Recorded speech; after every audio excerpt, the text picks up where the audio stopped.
Welcome to Small Biz Flash, your briefing on small business news, trends, and insights. I'm your host, Adam Hewitt. Thanks for joining me. Today, we'll continue the discussion started last week with Jack Smith of the American Insurance Group on the often neglected topic of corporate-owned life insurance, also known as key man or key person insurance. That's coming up right after the news roundup. All right, let's dive in.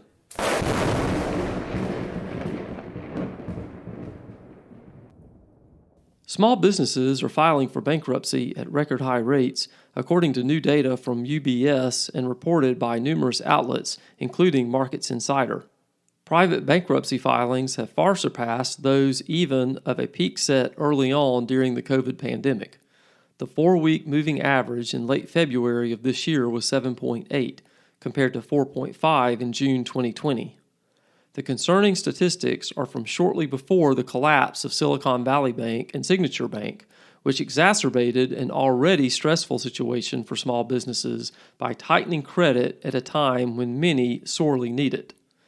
Matthew Mish, UBS's head of credit strategy, commented in a research note that the smallest firms were, quote, facing the most severe pressure from rising rates, persistent inflation, and slowing growth, end quote.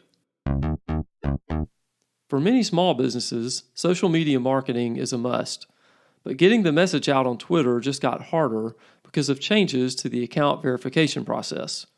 As of April 15th, Twitter started charging to verify accounts. For businesses, regardless of the size, it's $1,000 per month. That large sum is out of reach for most smaller companies. While foregoing a gold checkmark by your Twitter name may seem inconsequential, it's the visibility that comes with the verification that's valuable. Only tweets from verified accounts will show up in a user's For You page, even if the user is not necessarily a follower of that account.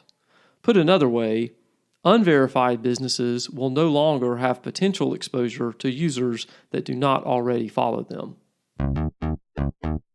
Amazon has been mislabeling some products as sold by small businesses when in fact they were not, according to an article published on the tech website The Information.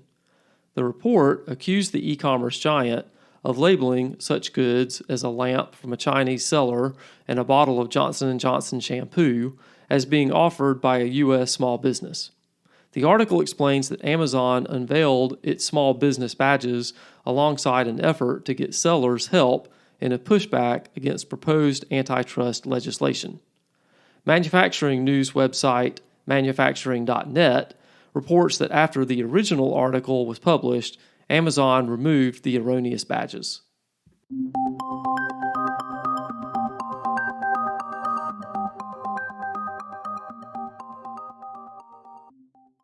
Small business owners, your finances are the cornerstone of your business.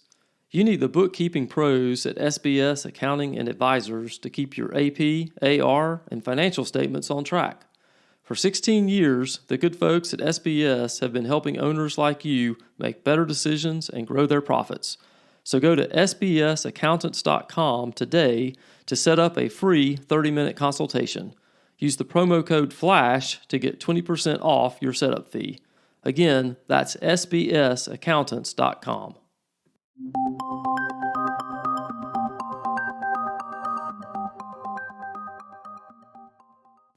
As I mentioned at the top of the show, today we have part 2 of my interview with Jack Smith on corporate-owned life insurance. If you missed part 1, I encourage you to go back and listen to last week's show. Okay, let's listen in as Jack coaches us on determining how much of this insurance our small business may need, and also what the tax implications may be. Let's talk for just a minute about how to determine what the quantity is or what amount of this kind of insurance that a company needs. And I know there's some different methodologies out there, some different schools of thought. Can you speak to that? Yeah, for sure. I mean, like you said, you're going to ask 100 people how to value this, and you're probably going to get close to 100 different answers when it comes down to the 1,000 or the million, whatever decimal place it may be or where the comma lies. But what I would say is, you first need to think about, well, in the event of a key person passing away, like what were they personally generating to the business. If they're in the manufacturing sector, if they're just amazing at sales, they know the product really well. It's kind of industry specific, but I mean, at the end of the day, what are they bringing in that if they stop working tomorrow, what is the business going to lose in terms of revenue, but also maybe even efficiency that hinders growth or brings it down a notch or two. So that's one way, is just to say, like, on an annual basis, what's this person bringing in?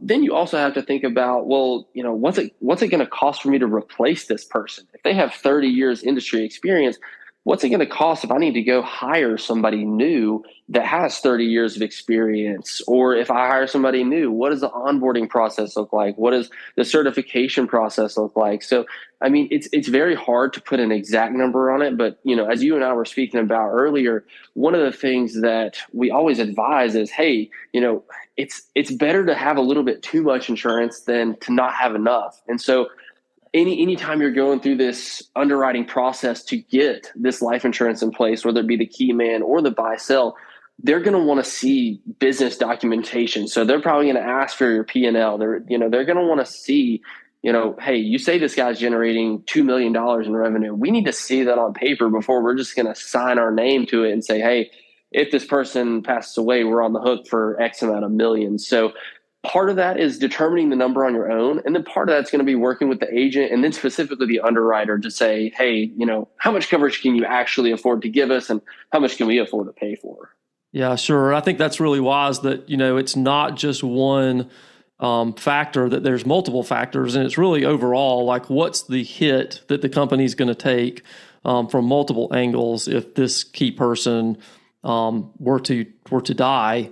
And because it is going to be, for many companies, especially the smaller you are, it's going to be a significant event, and it's going to be very disruptive. And that's why this is so important, right? And it's shocking, frankly, that so many companies haven't thought about and prepared for this kind of eventuality, because it does happen. The tax treatment on this kind of product for insurance is a little different than most insurance for small business. So can you just touch on that? Yeah. So with key person or key man insurance, if you look toward the end first, I think it gives you insight as to why it's treated a little bit differently. So with most organizational structures, I know there's some corporation structures where the death benefit. So let's say that you have $1 million policy on this key person in the business and he or she passes away. Then if you have $1 million policy, you're receiving that full $1 million. There's no tax applied to that in most cases. Now, like I said, there are some corporation structures that do force tax implications there.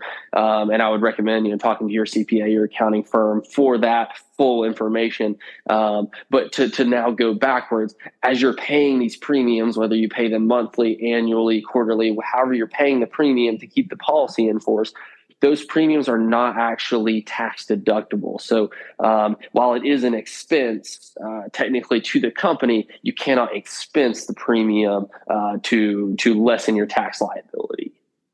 Right. But, sometimes it's worth it to just take the hit and pay the expense anyway. And I think this is one of those cases where, if you don't want your business to potentially go under when you have some sort of catastrophic event happen like this, don't worry so much about the tax deduction. Just do the right thing, even if it costs a little more money, right? So, and I would just want to add a couple of things before we wrap up here.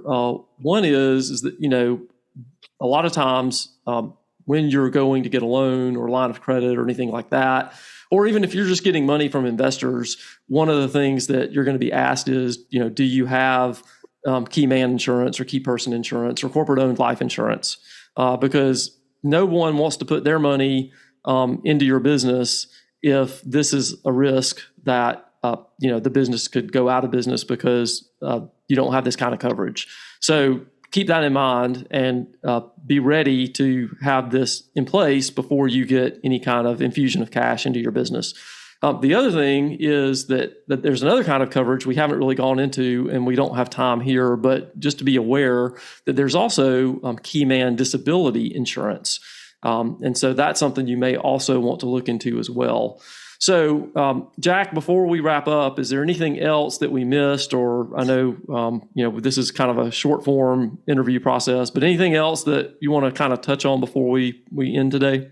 No, I think that's about it. And just understand that life insurance is very specific. No matter the purpose of it, you can get online and kind of generate whatever kind of quote that you want to in terms of the dollar amount, but it's really going to come down to a pretty firm underwriting process, especially when you're getting into higher levels of coverage. And that's where working with someone that's got experience can make all the difference, because there are several different rating factors, such as height, weight, family history, and medical issues, things like that. And then you've also got several different companies out there that can provide different rates based on all those factors. And so I would just say, when it comes to what to expect from a cost standpoint, that's where starting with someone that's well-versed in life insurance overall, that's going to be your best place to start. Don't simply go to Google and say, oh, well, I can definitely get this for X amount of money, because that may or may not be the case, and you might just be spinning your wheels.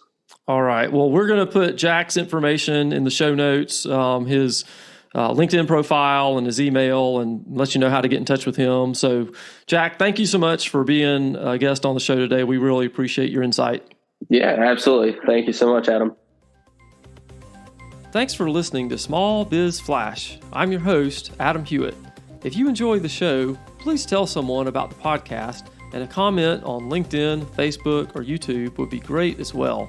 I sure do appreciate it, and I'll see you next week.